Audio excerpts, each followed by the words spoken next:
Only those who will risk going too far can possibly find out how far one can go. T.S. Eliot, poet and essayist.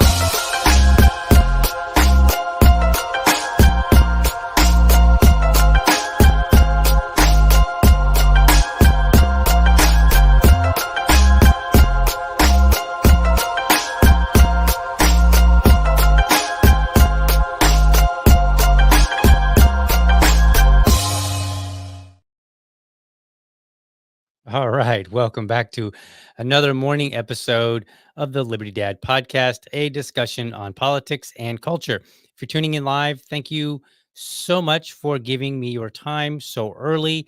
Doing things a little bit differently today. I am going to do an ask me anything. I figured, you know what, let's just take a little bit break.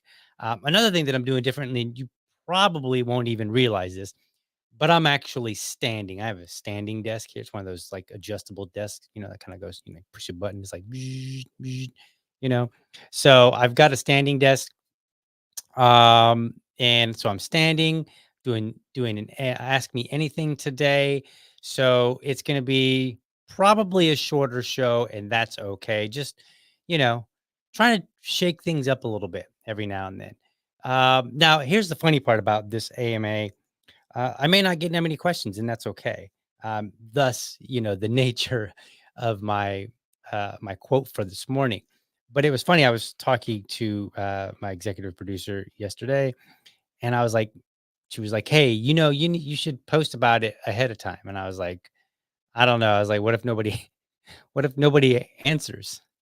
And then, like, other than my executive producer, nobody did answer. I put it out on Facebook. I put it out on Twitter, and nobody responded, and that's cool. Like, I ain't mad, and I'm not griping, and there's a reason I'm telling you that. That reason coincides with the quote this morning, and so I want to encourage people, like, if you're thinking about doing something, whatever it is, just you're like, hey, maybe I should try this new thing. Try it, give it a shot. Like, what's the worst that can happen? It doesn't work out, and then okay, well, maybe that wasn't, maybe it wasn't a good idea. Maybe that idea's time had not come yet, right? Because, like, there are times where I have done something and it just didn't work out. And then there are other times where I have done the same thing, right? Like, I've repeated it for whatever reason, and it worked out great. And it was just like, oh, okay, maybe its time had not yet come. So, just keep that in mind when you're going about your day and you're thinking about, maybe you want to start a podcast, because Lord knows there's not enough, right? It's a joke. But maybe you want to start a podcast. And I've talked to people, and they're like, yeah, I've been thinking about starting a podcast. I know a guy, he asked me questions about podcasting because he wanted to do something with his church or something. Right. So it's not necessarily that, everybody wants to have, be a talking head about politics and, blah, blah, blah, Trump and Kamala Harris and blah, blah, blah, Republicans, Democrats, Libertarians, yada, yada, yada. It's not that. Like, some people just have like a different purpose. They have a much smaller audience. Maybe they want to do it for their Sunday school. Right. And it could be anything. Maybe you want to start, maybe you want to run a marathon. And no, I don't wanna run a marathon. I don't run as much as I can help it. So, but, again, the point here being, and hopefully the message that I'm sending is that, hey, it's okay to try and then fail. And I'll I'll get into some questions here in just a second. You there's a story that I've told in the past. It's one of those apocryphal stories, like, it probably didn't actually happen, but you could imagine it actually happening, and it goes like this. A successful businessman was being asked some questions by reporters, and one of them said, "Sir, how did you get to be so successful?" And he said, "By making decisions." And they said, "Oh, okay, well, follow-up question, how did you learn how to make good decisions?" No, they said, "What kind of decisions?" And he said, "Good decisions." And they said, "Well, how did you learn how to make good decisions?" And he said, "By making bad ones." Right. And, as we go along in this podcast, you'll hear some stories about bad decisions that I've made over the course of life. And I've tried to learn from them, but I try to never be afraid to make a decision. So I just try to operate on that pretense like, okay, we'll give it a shot and maybe I'll get embarrassed and maybe not. So that's where we are. All right, let's see. Let's look at some comments here. Um, do. First comment here. I might have to sneeze in a second. Liberty Dad, what's your thoughts on the recent plane that flew over Jacksonville about TK Waters? So, I don't remember the actual text. So to give a little background, and I'll try to pull up a picture of it while I'm talking here. But to give you a little bit of background, so if you were listening to the show yesterday, the Jacksonville mayor was in London on a podcast, and she criticized Donald Trump, and I talked about that. And so then yesterday there was a plane that went flying around, and it had a message to TK Waters. So once what happened was once that clip got out and people were, criticizing the mayor, the local sheriff came out and criticized her as well. And then of course, if you heard the show yesterday, I criticized him back. I criticized both of them actually. And so then there was this message that was flying, and it had something to do with like him turning white or something like that.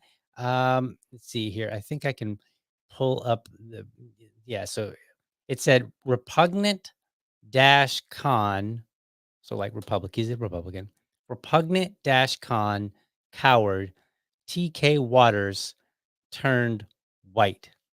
So he's a black man, and so they're like he turned white. And I think it's dumb. I like that there's not my response the only response I made online, as I said, I'm betting damn near everyone in Jacksonville recognizes this was a retarded message. It was just retarded. Like, okay, so what? And now I will say, I think it's good that we have free speech to say these kind of things. Not that it's a good thing to say them. I just think it's good that we have free speech and that we can criticize people that are elected or are governing us, and we can criticize them in any way we want. And then people like me can come back and say, okay, well, while I support your right to say that the black sheriff has turned white, I think you're retarded. So that's kind of how I view things. I'm very much a free speech absolutionist. So like whatever. And like whenever I see something about free speech, I usually am like, eh, like whatever. I don't care. Sometimes I find things offensive, but again, I try not to think of things as if I was a king.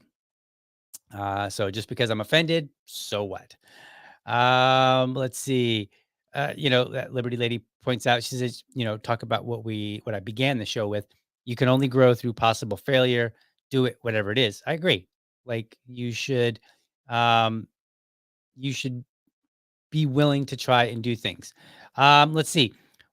When is the next gun range meetup? I don't know, but it's funny that somebody asked that because I'm not going to go into the details because I think a little discretion here is appropriate.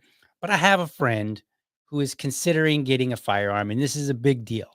My friend and I have had some debates.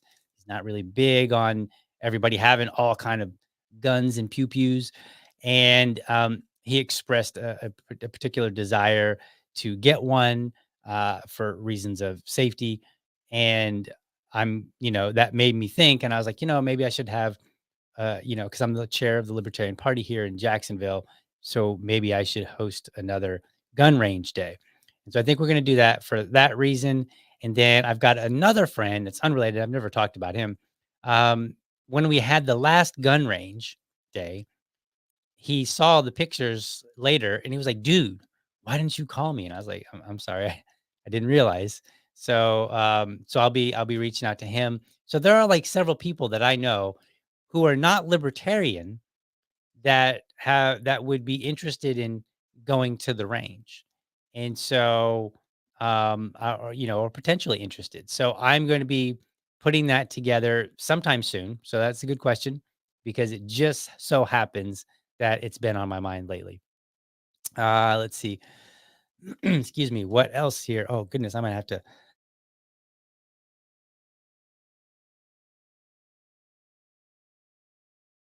Okay, sorry about that, folks. I'll have to have some like music or something that I can play while I'm kind of clearing my throat or something. Um, yes. So yesterday you were telling TK to stay in his lane, and then the banner got flown over Jacksonville. So going back to that comment, doing that issue, that is true.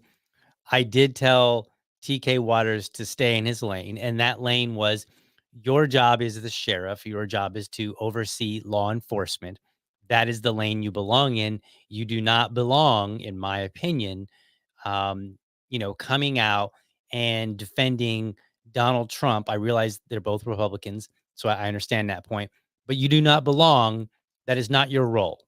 Your role is not a talking head. It's not to come out and comment on politics.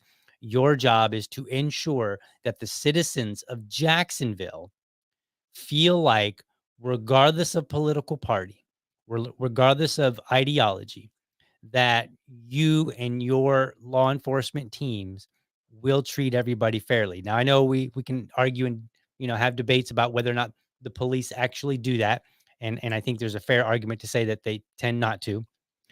But I think you make it even worse when you start saying those kind of things, and then you can go back and listen to the episode yesterday where I go into detail as to why.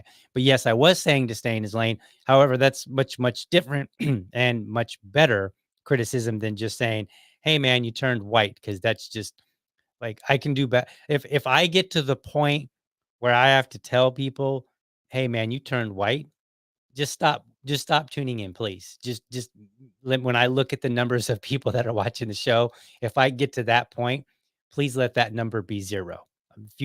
Current me is telling, future me, if you get 0 viewers because of that, you earned it. So, because I want to do better, like, and we can do better. While I support somebody's right, again, to say these kind of crazy things, I also want to make sure that they know that I think they're retarded. So, but it is funny. It was not lost on me. Like I noticed that I was like, oh, well, great. The day that I criticize him, some jabroni is out there flying a retarded message, and it's not the first time. Like Jacksonville has gotten retarded messages flown in the past. I assume that it's probably the same plane, but I don't know.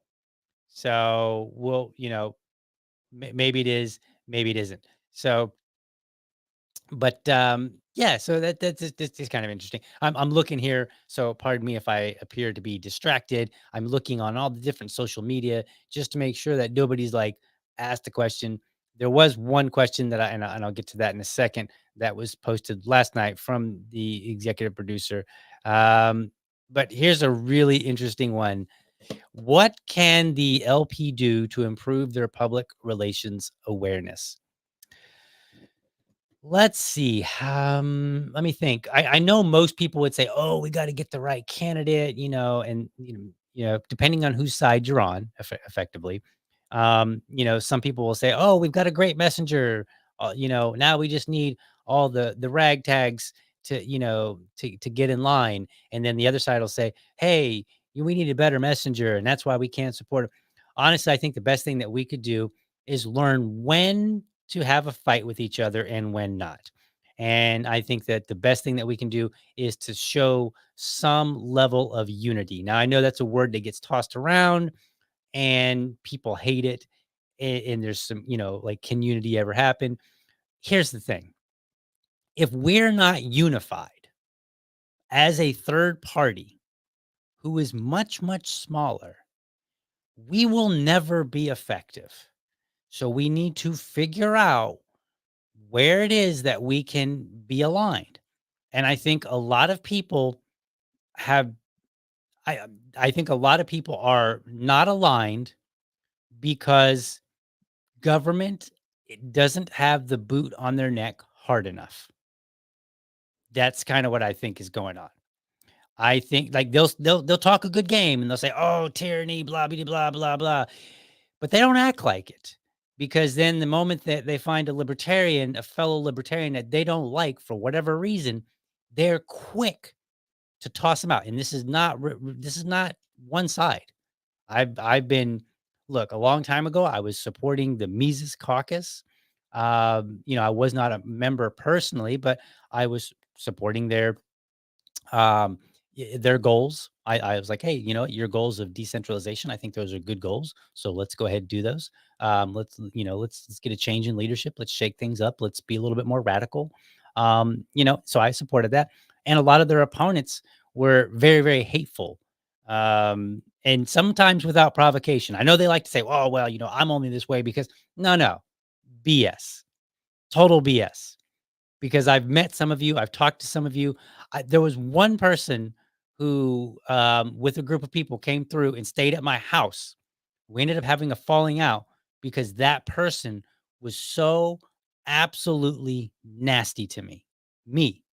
This is a person that I let stay in my home, and we had a good conversation. We stayed up to like me and several people stayed up to like 2 in the morning, just chatting it up, having a good time. And then they turned and they got super nasty with me for no good reason. And then, and there were other people that haven't necessarily stayed here or that I've interacted with in person, but they've also been nasty to me just because I wasn't on their side because we had disagreement. And then now, I wouldn't say that the tables have quite turned. People that were more with the Mises crowd, they're not nasty to me. They disagree strongly. Some of them have been very respectful and said, "Hey, look, I can't believe you're supporting Chase Oliver, whatever." But they're respectable. Like sometimes, disagreement is never fun, but they seem to at least be keeping me, um, within range of staying. Trying to think of how to say it. I don't feel like they're trying to push me out. Let's put it that way. Right. So the people that I'm disagreeing with now, which is a different crowd, I don't feel like they're trying to push me out. Okay. So maybe that's because I developed a relationship, and they respect that, even though they disagree. So what that means is we still have an opportunity to come together in the future. Now, is it the best? No, I think we could do better. Right. Me, some of these other people, in general. But I think ultimately the answer is we need to figure out how we can work together and then really narrow down the disagreements that say I can't work with this person to the smallest, absolute tiniest amount. Like and I think it's going to take some stretching on everybody's part. And I say that for two reasons. Number one, that's how an organization can come together and be unified and be effective. We're not going to be effective as the like if we were huge, if it was Republicans, Democrats, and Libertarians, 33% basically, right? 33%. If we were generally all, 33% in the poll in the elections, and we were just fighting for, some other, small handful, um, then it might be different, but it's not. Where we are now is we're a tiny, like we're in a presidential election. If we get 3%, we're ecstatic, right? Like that, and hopefully that 3% can crater somebody else's election. Like we can steal one of the elections from somebody. Um, but we can't do that if we're not unified because there's not enough of us. We're simply too few in numbers. And so that's the first reason I say that. The other reason is everybody wants to talk about principles, which annoy the snot out of me. But here's the thing. We're asking people to run for office and they're going to have to go and do the same thing. So I want you to think about it. Let's not talk about the presidential election. Let's talk about an election that is much more feasible. Let's say a city council race. So let's talk about Jacksonville. Jacksonville in 2022, 2023 re-ran 3 candidates for city council. Okay. City council here is made up of 19 people. Imagine if all 3 of them had just happened to win. Well, there's not enough of them to guarantee any votes, right? Because 3 out of 19 still leaves 16 left. So they're heavily outnumbered. Even though we had three people running, they were still heavily outnumbered. So what are they going to have to do? They're going to have to figure out how to work with people that they may strongly disagree with and figure out how to, get them to compromise. They might have to find some, I know libertarians are going to hate hearing this. They might have to find things that they have to compromise on, right? But ultimately, that is the way of the world. So I don't believe that it's principled at all to ask people to go out and be a candidate, knowing what they're facing if we won't do it ourselves. It's effectively, I always tell people if you're in leadership, a leader should never ask their people to do something they're unwilling to do. And since we elect people, we're effectively the leaders. I mean, we ask people to govern us, but by virtue of elections, the citizens and the people who vote, they're the leaders. So why would we ask people, why would we vote for them and ask them to do things that we ourselves won't do? I think that's very hypocritical. And so when libertarians want to come at me with principles, that's the number one. I'm like, are you doing what you're asking a candidate to do? Because if you're not, back up and do a 180 and go figure it out. So that was a long-winded answer. I hope it was sufficient. Let's see. Um, so somebody asked a question on my Twitter post, so let's take a look here. Um, I know there was a question about why did you become a Republican, or no, why did you not, why did you become a Republican? I became a Republican because I turned 18. So that's how I became a Republican, and then how I became a libertarian, because that was the nature of one of the questions I saw. I don't know if it was on Twitter or if it was on Facebook, but I was asked, like, hey, what made you switch from Republican to libertarian? And I think so. The running joke is that a lot of libertarians have their Ron Paul moment, and that is a moment years ago where they saw Ron Paul and they were just excited. They loved what they heard. They were like, "This guy's amazing." I'm all in. Wow, I didn't know that. These ideas. I didn't know anything about these ideas, or wow, these ideas are great, or whatever. However it is.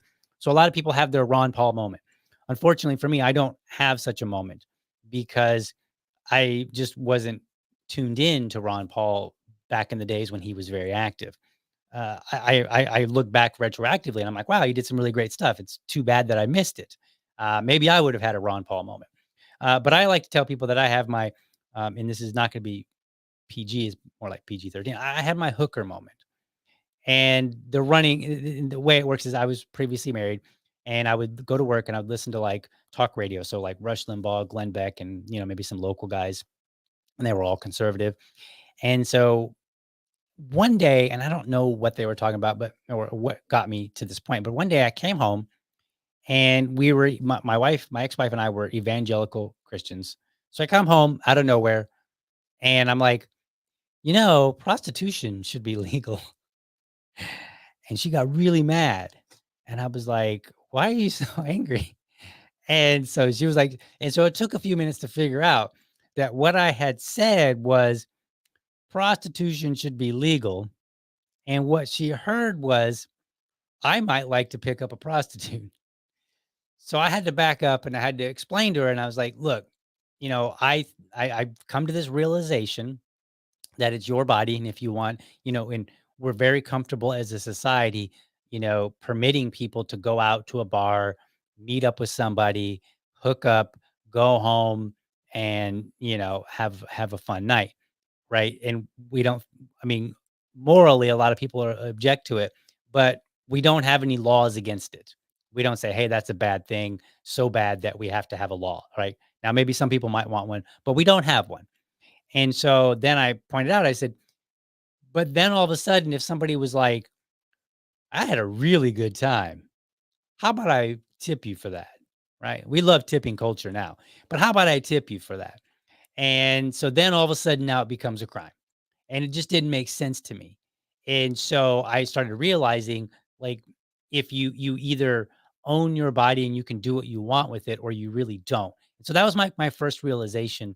And I wasn't like automatically turned into a libertarian, but I think that's what started me down the path. If there's a moment that I could pinpoint.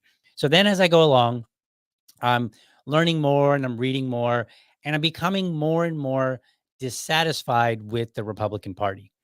And one of the things about it is that I started noticing that the Republicans would, maybe they would, oh, well, let's put it this way: the Democrats would be pushing a bill, and the Republicans would complain. And then the Republicans would either have a counter bill or no bill, but they didn't really seem to put a whole lot of effort into making sure that this bill that they're complaining about didn't get passed, right? It seemed to like they were making more noise than effort. And so then the tables would turn a little bit and the Republicans would get into power and they wouldn't rescind what they were complaining about. So now they had the power and they wouldn't go back and say, hey, you know what? Now that we have power, we're going to remove that bill that we made so much noise about. And in fact, worse, what I would sometimes see is that depending on the bill, they might actually utilize the bill to their advantage, like the bill that's now become law. And so I just kind of saw this basic like ping pong back and forth.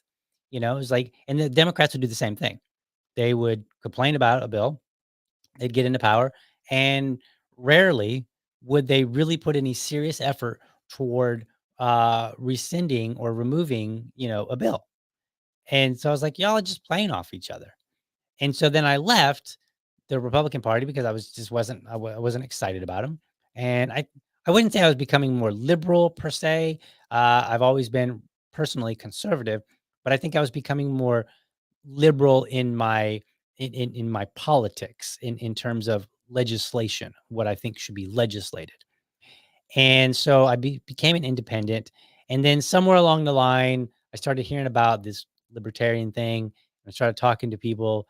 And at first, I wanted nothing to do with the party. And that was when I was here in Florida, because I came to Florida and there was a guy, Sol Invictus. If you've never heard of him, well, good for you. But if you have heard of this guy, Sol Invictus, he's weird. He was weird then. And I think now he's been charged with I don't know, a year or two ago, he was charged with assault and battery on a girlfriend or something like that. Um, but he was really weird. He had this weird speaking cadence. And I was like, and then it came out that he said something. The first news that I saw about him was that he was a pagan and he would drink goat blood. And I was like, okay, that's really weird. Like I wasn't like, oh, he should be thrown in jail, but I was like, is that really the foot that you want to put forward as a party? A dude that drinks goat. Like, how many Americans are really going to be like, oh, no big deal. I could vote for this guy. Not very many. And so I was like, I don't want to have anything to do with the party because y'all a bunch of crazies. And then I went to a local meetup and there were a bunch of like people there, normal people. And I was like, huh, like these guys are like me. They don't drink goat blood. They like having a beer, eating some tacos, whatever, like, huh. They kind of dress like me a little bit. They're wearing like, regular clothes. Like, huh, maybe the party's not so bad after all. So then I got into the party and then I found out that I was correct in my initial assessment that the party is full of crazies.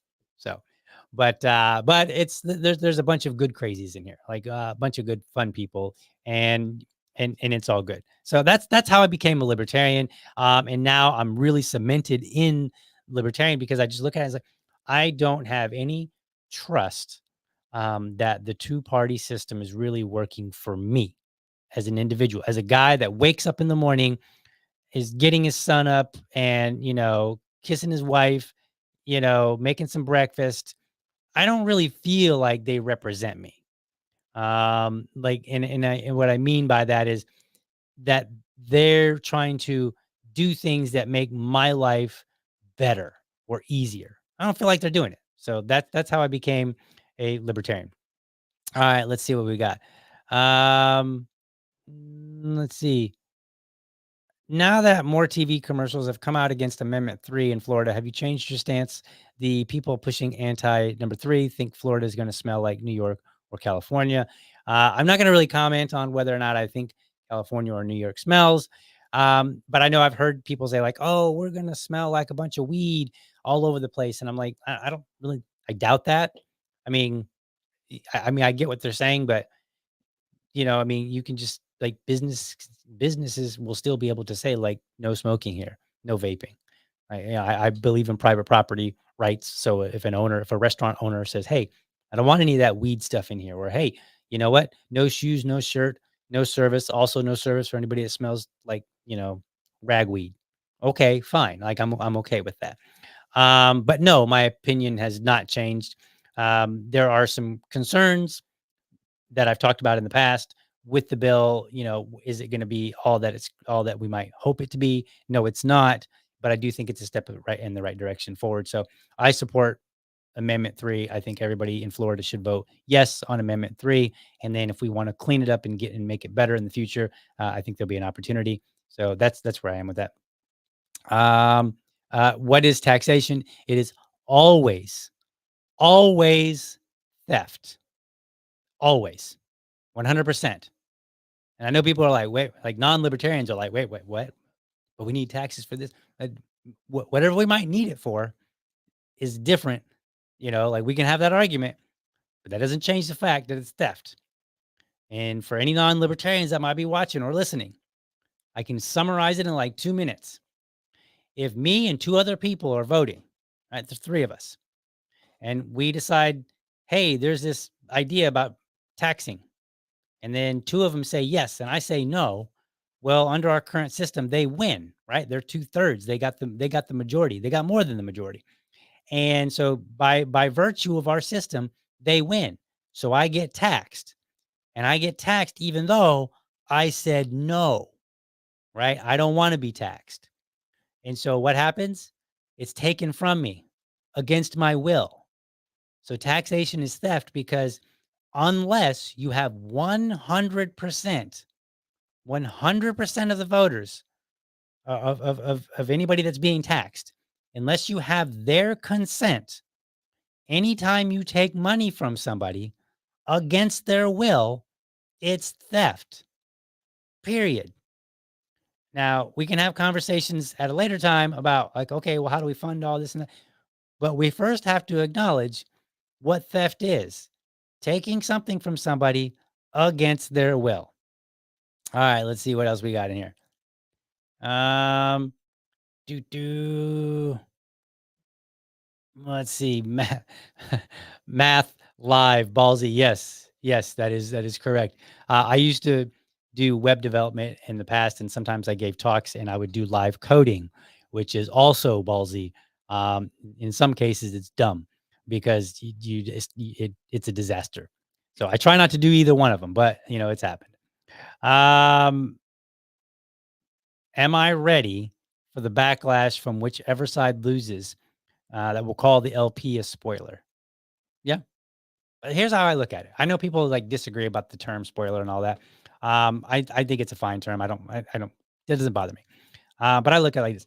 I just tell people, I'm like, look, I am trying to, when I support libertarian candidates, I want the Republican candidate and the Democratic candidate to lose. I want both of them to lose. So if we happen to spoil the vote, in other words, if the vote is such where the number of votes that the libertarian candidate got could be looked at as um, causing one side to win, the Republicans, or I'm sorry, one side to lose, the Republicans or the Democrats, right? Um, then let's say it's the Republican, right? Let's say that the Libertarians get enough, take, if you will, earn is really the right term, but let's say we'll just use colloquial language here. They take the vote that the Republican might have otherwise gotten, And so now the Republican loses, and then the Democratic candidate wins. And then they get mad and they say, well, you spoiled the vote.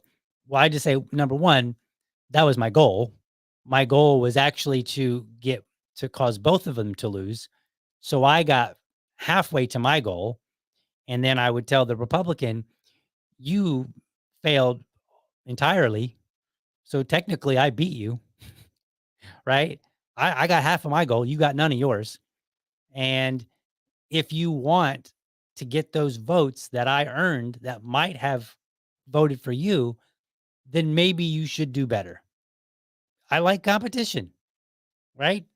That's how it works. Elections, business, my podcast. People ask me, they say, well, DL, why do you do your podcast so early in the morning? Part of it is to adapt to my family and my son and everything, what we're doing. But part of it is also a lot of my peers have podcasts in the evening and they have way bigger audiences. And I was like, how, like I'm starting out. I got a small audience. Like, how do I compete against that? So I said, you know what? I will do it in the morning. It works for my family. It works for me competing. That's what it means to compete. You figure it out. You figure out how do I capture something that I'm looking to capture? If you're running for office, if you're a Republican and you want the libertarian vote, well, how do you get it? You can't just be like, "Oh, you stole my votes," because technically, strictly speaking, and even casually speaking, nobody stole your votes. They earned them. You just didn't earn them. So do better next time. And it's funny because I think the Republicans tend to be the ones that complain the most, and Republicans tend to be conservatives. Conservatives tend to be the ones that say, "Hey, no trophies for showing up." Hmm. Well, all right then. No trophies for showing up. Earn your votes. That's how it works. So yeah, I'm totally ready. Bring it. Let's see. Do. Are there any other questions here? I think we're about done with the questions. Okay, so I think we're done, and that's good because we're at right about 40 minutes. So thank everybody. I'm gonna do it. Tongue tied there. Goodness gracious. All right. Well, I want to thank everybody for tuning in today, and hope you found the episode informative and inspiring. Be sure to catch me. I don't know. Was there anything to be inspired about today? I don't know. I don't know if maybe informative. Maybe you learned a little bit more about me. If there was something inspirational, hey, that's great, but maybe not. Anyway, be sure to catch me Monday through Friday, 7:30 a.m. For an informed discussion on politics and culture. Make sure you're subscribed to my YouTube channel, or if you prefer my Rumble channel, you can go to youtube.libertydad.com, or you can go to rumble.libertydad.com. Um, Remember, if you're a champion of liberty, your business is people and your product is liberty. I want you guys to have a great week and weekend now. But for now, I am out. So have a good one.